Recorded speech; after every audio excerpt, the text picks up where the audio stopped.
Hey, hip chicks! It's time for potty talk. Listen, I love talking about toilets, and people think I'm really nuts, but it is one of the most important things in our home. It is something that we use multiple times a day, and we want to make sure that it's working, especially if you only have one toilet in your house or your apartment, condo, whatever. So we're going to talk about 5 things everybody needs to know about their toilet, and it's not complicated. So number 1 is, where's your shutoff valve? Do you know where the water line is that brings the water to the tank? So for most homes, like 95% of homes, that is a little valve right down there.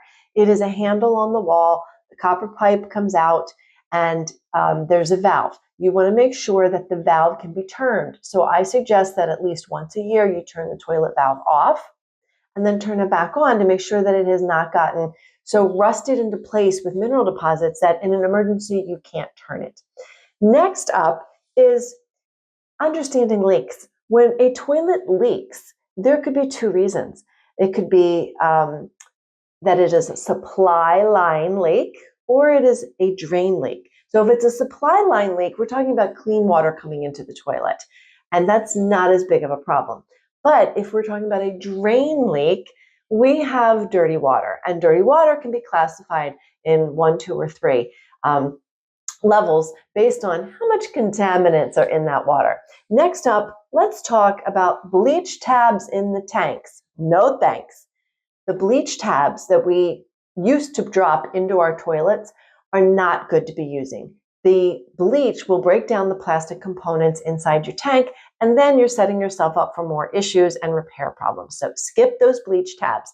If you want to clean that, you can get the kind of bleach tabs that have a little hook and they sit on the side of the bowl. So every time they're flushed, they get kind of filtered into the water. So no bleach tabs in the tank, okay? Next up, size matters. And the size I'm talking about is the rough in.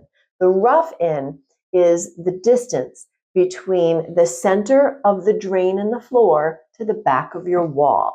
So basically that's where the bolts are to the back wall. So if you need to check the rough in because you're going to get a new toilet, you would measure from the 2 bolts in the floor to the back wall behind your toilet. Now, remember, you have to account for maybe baseboard or tile, but generally 12 inches is standard, but you might see 10 or 14 based on different designs. And lastly, do we want 1 piece or a 2 piece to cover our bum? Well, I'm not talking about bikinis. I'm talking about buying a new toilet. Do you want the 1 piece or the 2 piece? If you buy a 1 piece, it looks very pretty. They tend to perform better and have less maintenance issues, but they are heavier to install and can be a little more complicated to install.